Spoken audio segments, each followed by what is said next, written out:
Well, hello there guys, and welcome back to the channel. So, as Ascension's coming, as it turns out, Ascension's going to be fully live in March.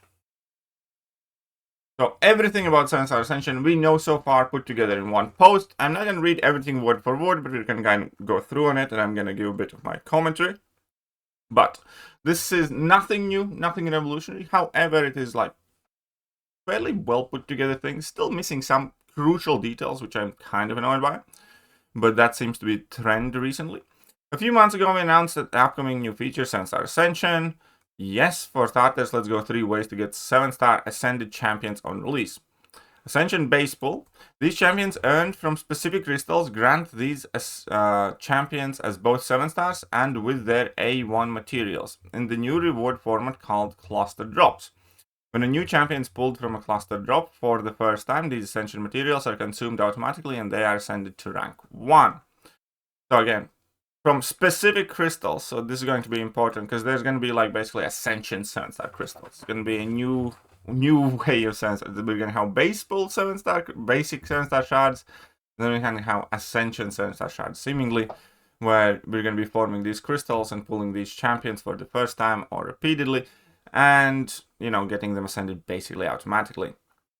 So these are champions in the 7-star base pool at launch. We do not have a good idea how we're going to be attaining these shards outside of Kabam obviously selling, you know, new version of Valiant crystals, which has never been a good way to spend units. Just FYI, stay away from those. Right. On top of that, we can see all of the ascended champions here, as well as see which ones are getting tune-ups. And there's a fair amount of tune-ups coming in the game. We do have the Toad tune-up that we already have. Doom is a fairly minimal one. Lady Deathstrike's kind of interesting. Sandvan, hopefully good. Storm looked decent. Korg could be good. Captain and Wilson looked potentially okay, to be honest. I kind of like that one. Jabari, I was not particularly convinced by. And Man-Thing. And Vision Arcus. And Emma Frost. But overall, I look at it, we're going to be lucky if like 2 of those tune-ups will make those champions relevant. When the 7-star base pool debuted a few years ago, we gave summoners a reason to prioritize some champions who hadn't been as valued lately. Overall, this evolution of value was positive, and we aim for the same to be true with 7-star Ascension. Yeah, I think because of differences and crucial differences, it does not have the desired impact. For instance, if this was an 8-star base pool, I think it would be kind of received better, because these champions being a 7-star does mean that you already have to dedicate existing resources in the game for them, for you to kind of benefit from that. Because like when 7-stars launched, we barely had any rank 5s, and pulling a 7-star effectively meant having a 6-star rank 4 plus strength level champion. So it was like super easy to kind of get them up to the level of power and already start experimenting and testing. Now, with Ascension, that doesn't happen because we already have to take in the leap of faith to give these champions all the catalysts and the sig stones in order to, you know, maybe have a worthwhile return.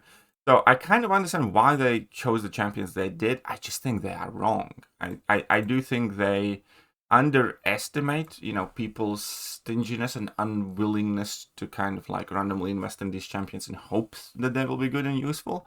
And therefore it has like much more negative reception, I would say, as the past, you know, new star level launch pools. In addition to their individual desirability, we've also spent even more time setting up a group of champions who are interesting because of how they operate as a group. Yeah, I don't think anybody really cares about it, to be honest. You know, I don't care how well, you know, Mr. Fantastic operates together with Spider-Punk or Sandman. Like, it really kind of not a thing that crosses my mind, at least personally. Who are the champions have been relevant at the same time, but who play well together? And what are the simple class identities? Okay, sure. Some of the picks make sense, but I can't say that I'm like super hyped for most of these champions. Additionally, about 33% of these champions are getting tune-ups to go alongside their least essential launch pool. If we want to read more what went into creation of this pool, check out class reveal posts. As time goes on, more champions will be enabled for Ascension in various ways.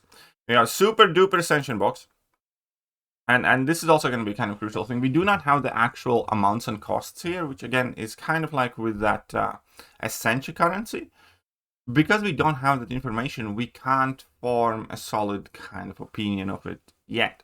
This is a box with 6 champions in it. Getting one of these champions gives you 7-star champion and their A1 materials. This is the only place in the game to get Ascension plus materials for these champions. Once you pull one of these champions, they cannot be pulled again until you acquire all 6.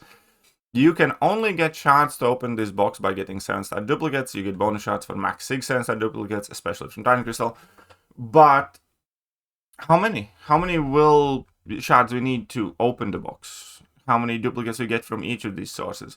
Those are crucial bits of information that we're just missing. As far as the pool itself goes, I think about here was like overly optimistic about the chances of, Corvus and Danny Moonstar. I'm sure will be ascended, and we'll see because of the prestige. But I don't know. Fine, sure. It's not, again, it's not entirely a pool that, Spirals, competitive champion, it could be relevant, maybe Arcade, I don't know, we'll see. Brand new champions, a standard release. New champions released in the featured champion Valiant crystals will now drop in cluster drops containing their 7-star alongside Ascension materials. If they're not A1 materials, it will be considered to place them at Ascension rank 1 automatically. The Grandmaster's Grace system will also reward them with their A1 materials. That's basically all the new champions that you get from the new Valiant crystals. Active retroactive economy rewards tier. So we currently have 2 awards of REAR running. New featured champions. All brand new standard released featured champions from Blizzard onward will be enabled for Ascension if you pull one of these 7-star champions from their featured champion Valiant / Paragon Grace Crystal. You will be rewarded their A1 material. So if you pulled any of these from Valiant, again, which in my case would be 0. Because I don't generally spend units on Valiants because I don't whale like that. For every additional pull, you will receive their A1 materials. Again, earning these champions from these sources will now grant A1 materials. However, there are some special exceptions. These include Dr. Strange counts as brand new featured champion. Lizard will provide an additional Lizard token for every pull from any source before the launch of Ascension. If you earned Spider-Man Pavitr from the past double track event, you'll also get this A1 material shortly after release. So far, these are the confirmed champions that you will get rewards for through this method. Spider-Man, Lizard, J. John Jameson, Dr. Strange, M'Baku, Blue Marvel. Sure. Super duper Ascension shards. For every 7-star duplicate since November 20th, 2095, you will receive super duper Ascension shards shortly after Ascension releases. Max Sig, Titan Crystal 7-star dupes, and will give additional shards. These shards are only way to open super duper box. Champions in the box listed above under super duper, stupid ass name, super duper Ascension box. Retroactive rewards for the super duper box will start being sent out to summoners this week. Keep in mind, they won't be able to use it until the box goes live. RER feature for feature champions will be sent shortly after the feature is live. Ascension power level, it's basically 2 first Ascension ranks are slightly less than a rank 5, than a rank of the champion. So each rank of Ascension increases attack and health. 7-star Ascension will have 11 individual ranks at launch, and the first 2 will be available. Combined, first 2 ranks grant slightly less than one typical rank of a champion. This means that unascended rank 5 champion is a little bit stronger than a maxed out rank 4 Ascension level 2 champs in terms of attack and health. Unlike 6-star Ascension, each rank of 7-star Ascension will also increase the challenger rating, prestige, and all that good stuff.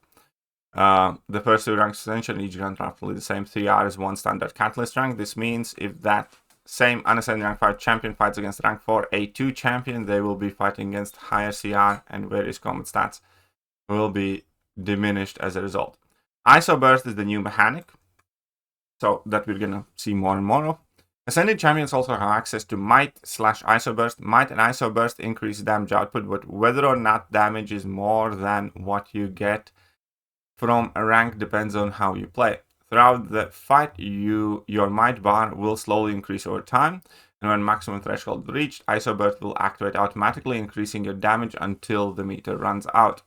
Because they're saying that an Ascended rank 5 is the clear strongest, but champion abilities still matter, and the rank, however, may not be enough to overcome the challenges in the contest.